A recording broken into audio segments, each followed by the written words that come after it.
Hello guys, good morning, good afternoon, and good evening everyone. And it's me, Ate Gina's Vlog, Meat Shop plus Sari-Sari Store in one. How are you mga sis kasari? Ngayong araw ng Sabado ng gabi. Time check tayo ay 7:45 na. 7:45 ng gabi na. At ako dito guys ay na-hit na ang ating target sales ngayong araw ng Sabado.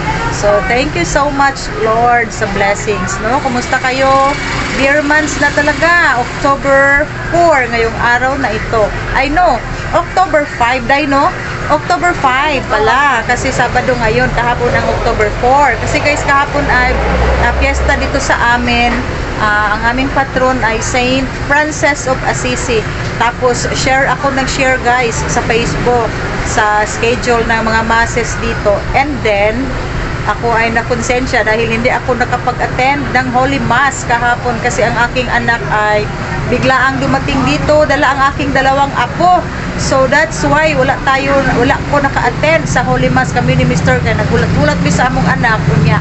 Pag moari magud na sila diri, magluto mi daan para pag-abot nila na ami ma-serve na pang-sudan sa ako mga ampo. So nagsabaw mi og ribs gahapon. Daghan to mga siguro 2 kilos. Okay.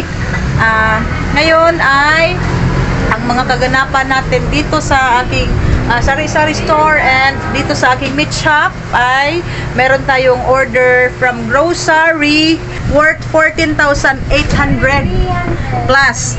Tapos kaninang hapon ay naggrocery kami ni Mr. Alam niyo guys, kaunti lang sana ang aking bibilhin doon, no? Ang aking budget ay worth worth 2,000 pesos kasi ang wala na doon sa aking Sari-Sari Store ay mga chocolate chips na mga cookies.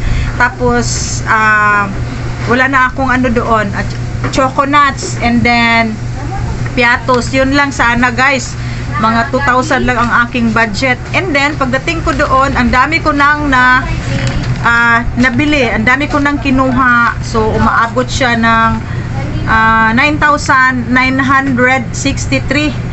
Sus, Ginoo ko, nagtipid pa naman ko kay na ako'y grocery worth 14,980. Tapos gigamit na ako ang akong ilista 10,000. So ang gibayaran ni Mr. ganina COD is 4,980. So katong 10,000 bayaran na ako siya October 17 pa. So 12 days, no? So muna akong gigamit nga guys, muna i-discard na ako pag ako ay mag-order sa grocery. Hindi ako mag-check out ng due date ko ng collection day kasi 7 days lang yan siya. After 7 days ay may bill na tayo. So ang ginagawa ko, mag-order ko tapos ipa-deliver na ako siya Sabado. So muagi pa siya og isa pa ka week. So magiging 12 to 13 days ang akong due date. Nag-order ko, nagpa-deliver ko karon October 5. Tapos alanganin man siya mag-collect kung October 10 kay lang 1, 2, 3, 4, 5 days lang man siya. So ma-move siya og October 17. So inana ang akong gihimo para medyo ang 3.5% ay medyo mainat pa siya ang due date. Unya matigum-tiguman pa nato siya sa atong daily sales, no? Maglahi tadaan, mag-sit aside tadaan og pangbayad sa grocery. So ang 10,000 i-divide na ko og 12 days. 10,000 divide na to 12 days. So kada adlaw mag-set aside kog 833. So dili kaayo siya, dili kay ta maipit sa atong mga due date sa atong mga bayron non, di ba? So inana akong gihimo nga discarte kasi naman nag-interest ng 3.5. So isagad na lang natin, di ba? Okay guys, unya nagtanaw pa lang ko sa ako mga magtanaw pa lang ko sa ako mga gikumpra, gikapoy na gyud ko kay i-display pa namo diri sa bagay dinhi, dili mo ko magka problema kay naman si IC o si Marisa mo ay mag-display. Sundan na lang nako sila sa pricing kung wala ko yung mga nakasulat-sulat nga papel nga inani guys. Mga inana kani mga presyo-presyo ana sulatan ko man na siya Kay mano-mano pa man atong tindahan traditional, wala pa man ta atong mga POS, kumbaga naa lang computer. So isulat lang sa nako siya sa papel unya. Kung wala mag-increase, okay lang. Pero pag naay mag-increase, usab. So, inana ang akong trabaho diri no. Gamay lang niya akong tindahan, pero kutig yun. Kay daghan trabaho, kutig-kutig yun, no. Nya, sa balay, kay 15 ka bag, itong sa NCCC, kaganina, ang duha lang na diri. So, katong mga 13 ka bag, mga sichirya ra noon to.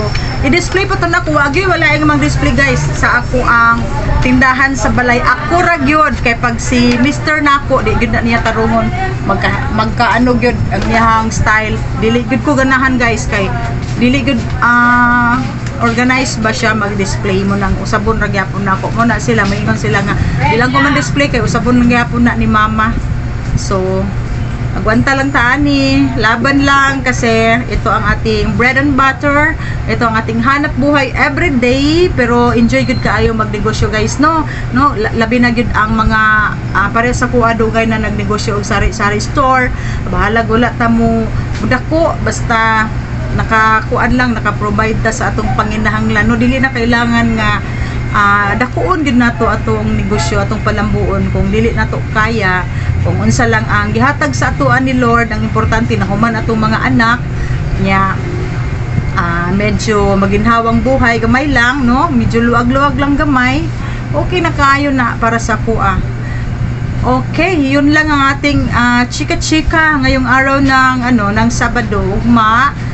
First mass guys, magsimba ta before ta mag-open sa atong tindahan kay mo ginay pinaka blessings na atong madawat kanang maka-attend tag Holy Mass, because the longest prayer is to attend the Holy Mass. So I hope makasimba ta tanan sa before ta mag-open sa atong mga sari-sari store nya. Dapat ganito mag close tag Sunday, pero daghan man tag obligasyon para sa kuha, daghang obligasyon, daghang due date next week. So maninda na lang yun sa tamang yun lang yun ta kay Lord, kaya lang tag saylo daan nga dili ta maka-close og Domingo, maninda yun sa una ta kay napamantay mga estudyante. Okay, thank you so much guys for watching again my YouTube channel. Sa aking mga silent viewers, sa aking mga bagong subscribers, thank you talaga from the bottom of my heart. Pag namangod ko i-upload kay mag-increase ang ako ang guys, ang ako ang subscribers. Unya kung wala ko i-upload kay lang siya, malansang ra siya diha. Pero karon kay hapit ako mag 2,000. Thank you so much. Yay! Thank you good kayo, and see you on my next vlog na. Bye bye. So morning guys, naami diri karon sa NCCC supermarket. So ang akong tuyo mamalit lang gyud og mga cookies unya daghan kay kog napunit. So naanay mga Lucky Me na pansit canton sa cup unya kana siya para sa akong meat shop. Tungaon ako na ako mga pansit canton. So kining mga sitcheria dalaon ako na sa balay kay busog yun na sa amo ang balay, pati kani Dewberry, mga biscuits, mga chip ahoy, tapos diri kay Moni choco nuts mo gini ang kusog guys sa akong tindahan. So daghan ko gipalit mga cookies, mga chips ahoy, napukoy presto creams na roll diha guys. Unya na kani siya na ako'y lasagna sheets, duha lang ka box kay ipangitaan magkuha na diri sa tindahan niya, wala ako'y stocks. So mo na ni tanan 15 ka bag ni 15 bags ang among ipalit, and then ingon ang bagger nga ipa-carton ba daw. So dingon ko ayaw kay kana mangod guys, kung i-cellophane magamit pa nako ning cellophane butangan og mga stocks nga gipamalit sa ako ang mga customer kung kailangan dako na cellophane. So magamit gyapon, and then kani na nami pauli nami sa amo ang tindahan. Mo tanan guys, na puno gud ang likod sa ako ang sakyanan. Unya napugoy gipalit ng mga PC, no, personal collection, mga toothpaste o fabric conditioner katong soft gani guys nga very humot. Ganahan kay kuana. So naghapit ko ganina unya mao na ni ang ako ang stocks sa grocery na ako'y tulo ka case nga Ginebra. Ang isa kay Mojito 750 ml unya kani siya is 700 ml, and then napod ko'y 350 ml kadi siya gamay. Unya napulo ka case ang ako ang Zesto na orange. Orange lang guys ang akong gi-order. Nya tulo ka box. Mga groceries na siya, halo-halo na. So dili pa na ako ni i-display ugma pa ni sa Sunday kay gabi naman karon. So mo ni wala ko mango na Zesto kay dili ka siya kusog diri sa kuha guys ay. Orange jud ang kusog unya. Ang lima ani dalaon ako sa akong sari-sari store sa amo ang balay. So diri lang sa ni siya ugma hakot na pod mo lagi ang akong stocks bag na diri unya dalaon na pod sa tindahan magakot-hakot gid may reklamo yung tao nang ako ang anak kay maoy magakot-hakot na pod ta ani so wala tay mahimo kay mo man ato ang panginabuhi ang maninda grocery sari-sari store maliit na tindahan pero nakaka-enjoy dahil kumikita tayo. So muna gingon na dito kami kakapit sa sari-sari store kahit maliit. So mo ni ganina ako ni siyang giset aside dadaan. Pagbabalot ako sa NCCC para dili na ko maghabwa-habwa dalon pagbalay niya balik na po diri sa akong meat shop no. So inana gyud akong gihimong discard tea nya na ako Zonrox nga lemon ang iyahang kwan flavor ba na guys lemon tapos diri time check tayo ay 8:48 na ng gabi so mo ni mga nahabilin nga mga karning baboy puro-turot ang akong pork chop so ang atong hotdog karon dili kay kusog guys kay wala may klase pag klase daghan jud kay customers mamalit natong hotdog diri so kanitanan inighipos namo inig-close amo pa nang isulod sa among freezer so inani ka trabaho so ang negosyong meat shop kailangan jud ka og pugi kay kung dili ka magpugi mulago man na imong mga karne dili nimo itarong og sulod sa imong mga freezer so mo ni ang itsura sa aking sari-sari store niya 58 na lang ang ako ang rice per kilo kuha ko na siya kanang isa kuha ko yellow pa na siya unya katong isa kay katong master chefs na with aroma daw humot mo ni gahapon gi-deliver diri sa akong tindahan ang napulo kasako 20 kasako unta na siya katong kuha ko yellow nya wala man 10 lang akong gikuha kay kani man master chefs pero ang pinakakusog diri sa kuha ko yellow pero ingon man ang akong supplier nga pareho ra daw na sila humok ko daw siya no malambot na malambot so 10 lang ang akong gikuha 10 bags so kibali ka na siya lima ra gid nakasako kung by 50 kilos unya kay 25 kilos raman so nahimo siyang 10 bags 10 sacks mas may na ni kay 25 kilos lang no gaan lang kaayo kay sa una man gud tag 50 kilos gid ang mga bugas pero tigyo bugata labi na gulat tay helper nga lalaki kay naman pud may bugasan gid sa una guys katong wala pa mi meat shop bugasan gid ang amo ang negosyo groceries nya nami rice and feeds ana tapos nami mga electrical supplies sa una wala pa mi meat shop unya sa ano man gud electrical supplies kay mapundo man imong mga stocks magtapok gyud magdaghan although dili siya mabio pero matapok lang kay pareha ng bearing dang kay number sa bearing sa una na maligya mi ana tapos mga pambelt okay unya kani gi-pick up na mo ni Mr. kagahapon mga dressed chicken ano na siya kaning quarter leg unya bangus 50 pieces ang akong bangus kani 50 pieces na siya bangus mo nang duha ka silupin 25 ang sulod niya unya 10 kilos ang wings niya worth 1,000 lang ang ako ang drumstick so update tayo mo na ni ang akong rice nga na display na diri sa akong tinan 1.3 ang sako guys ang akong punan is 1,250 so 1.3 patong kog 50 kilos so nya mao pod ni wala na ako na videohan pag abot ang akong pork carcass kana siya guys mo na siya ang isa ka slab nga pork belly so idibon pagid na nako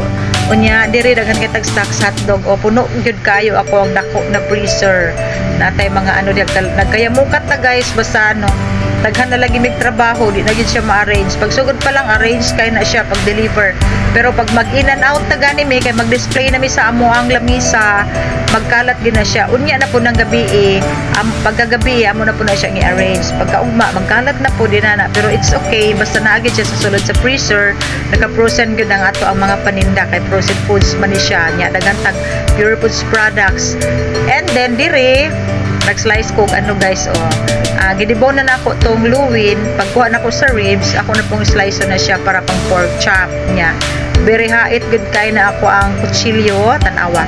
Hait ka na akong kutsilyo niya ako nang i-display dito sa akong tray. So ako jud ang naga-slice ani guys, giganahan man ko mag-slice. Unya ma-control pud nako ang unsa kada ko ang pork chop na akong i-slice kay kung si Mr. kay baga. Kaya ako yun nga ayaw i-baga. Nya mingon po si Mr. Wapo ang baga kay dako mabayad si customer. Pero kay reklamo man pud si customer kay baga ra pud ko no mo na ako tama-tama lang jud ko mag-slice aning akong mga pork chop. So isa ni ka straight gitunga na ako and then ginahinayan ako slice. So i-display na mo ni tanan. Slice pud na ako na tanan. Pagkauman ana magdibaw na pud ko sa kuan. Isa ka slab nga pear na unya isa ka slab nga pork kasim. Yan guys.